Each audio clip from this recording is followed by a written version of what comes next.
Vibe verse. स्वागत है एक जादुई कहानी में जहां तारे बोलते हैं और राजकुमारियां सपनों से बातें करती हैं। आज की कहानी है राजकुमारी अमारा और जादुई तारा। महल की एक ऊंची चुपचाप मीनार में, जहां दीवारों पर चांदी की बेलें छड़ी थीं, राजकुमारी अमारा अपनी दूरबीन में झांक रही थी। उसने धीरे से फुसफुसाया, लो, आ गई लूना की आंख। हर रात सबसे पहले टिमटिमाती है, लेकिन आज रात वो नहीं थी। अमारा पीछे हटी, उसकी आंखों में हैरानी। वो चुपचाप खड़ी हुई और धीरे धीरे किताबों की अलमारी की ओर बढ़ी, जहां पुराने ग्रंथ नींद में सपने बुन रहे थे।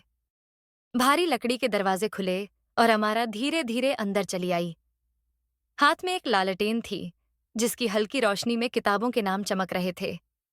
वो हर शेल्फ को छूती हुई चल रही थी, जब एक किताब हल्के नीले रंग में चमकने लगी। उसने किताब को उठाया, उसे टेबल पर खोला। सुनहरे अक्षरों में लिखा था, जब लूना की आंख खो जाए, दर्पण बताएगा चोर कौन है।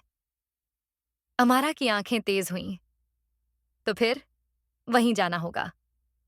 और वो किताब को सीने से लगाए रात की ओर चल पड़ी। रात की हवा में नमी थी। अमारा चांदी जैसी रोशनी में धीरे धीरे खेतों से गुजर रही थी। उसके कदम घास पर हल्के से पड़ रहे थे। हाथ में एक जादुई कंपास था, जो घूमते घूमते अचानक एक दिशा में रुक गया। सामने कोहरा भरा जंगल था। अमारा ने सांस ली और बोली, मैं डरती नहीं हूं। और वो जंगल के साए में समा गई। पेड़ों के बीच एक गोल आंगन था, जैसे प्रकृति ने कोई रहस्य छुपा रखा हो। बीच में था एक दर्पण, तरल चांदी जैसा, धीरे धीरे चमकता हुआ। अमारा धीरे धीरे आगे बढ़ी और घुटनों के बल बैठ गई। उसने फुसफुसाया, आसमान के दर्पण, बताओ लूना की आंख को किसने चुराया।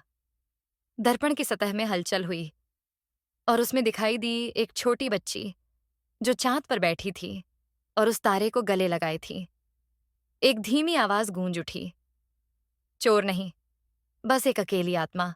पण से एक चांदी की रेखा निकली, जो सीढ़ियों में बदल गई, चमकती फिसलती हुई सीधी आसमान की ओर। अमारा ने पहला कदम रखा। सीढ़ी उसके पैर के नीचे धीरे से चमकी। ये है जादू, ऐसा लगता है, उसने धीरे से कहा। तारे उसके चारों ओर नाचने लगीं, जैसे रास्ता दिखा रही हों, और वो चढ़ती रही, ऊपर और ऊपर। चांद पर सब कुछ चुप था। क्रिस्टल जैसे फूलों का बगीचा चमक रहा था।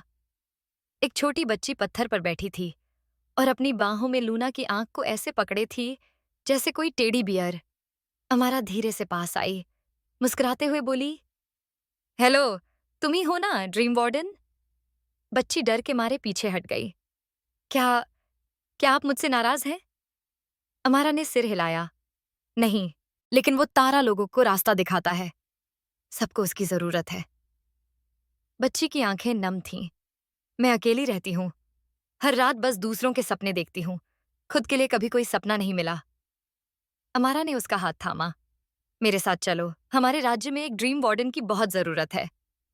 बच्ची की आंखें चमकीं। सच में? पहली बार? वो मुस्कुराई। वो दोनों नीचे उतरी, चांद की सीढ़ियों से, हाथों में हाथ डाले। महल की खिड़कियों से सुनहरी रोशनी बाहर छलक रही थी। राजा थालेन आगे आए, हैरानी से बोले, हमारा एक तारा वापस लाई है। रानी एलिरा झुकी और धीरे से लूमा का चेहरा देखा। स्वागत है, सपनों की रक्षक, अब तुम अकेली नहीं हो। लूमा ने सिर झुकाया और मुस्कुराई, मुझे लगता है मैंने भी अपना सपना पा लिया। वही पुरानी मीनार, वही खिड़की, पर अब दो गद्दियां थीं। अमारा और लूमा साथ बैठी, चांदनी में लिपटी हुई। ऊपर आसमान में लूना की आंख फिर से टिमटिमा रही थी। लूमा ने अमारा के कंधे पर सिर रख दिया और कहा, अब मुझे नींद आ रही है। अमारा ने धीमे से कहा, तो फिर मीठे सपने देखो, ड्रीम वार्डन। और आसमान ने एक टिमटिमाहट में जवाब दिया। वीडियो को पूरा देखने के लिए आपका बहुत बहुत धन्यवाद। अगर आपको कहानी पसंद आई हो तो लाइक करें। ऐसे ही रोचक वीडियो के लिए सब्सक्राइब करना न भूलें। मिलते हैं अगली रहस्यमयी कहानी में।